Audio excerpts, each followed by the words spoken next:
घराबाहेर चुकूनही ही 3 झाडे लावू नका. या झाडांची सावली सुद्धा आपल्या घरावर पडायला नको.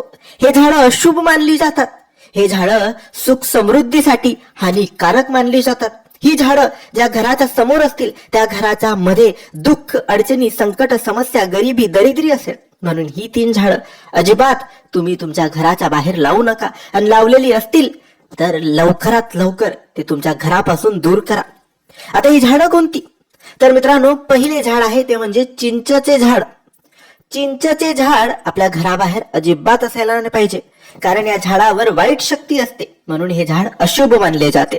दुसरे झाड आहे पिंपळाचे झाड. पिंपळाचे झाड हे आरोग्यासाठी हानिकारक असते, अशुभ असते आणि आर्थिक नुकसान करते. म्हणून हे झाड आपल्या घराबाहेर असायला नाही पाहिजे. नंतर ते झाड आहे ते म्हणजे काटेरी झाड. ज्या झाडांना काटे असतील ते झाड सुद्धा नसायला पाहिजे.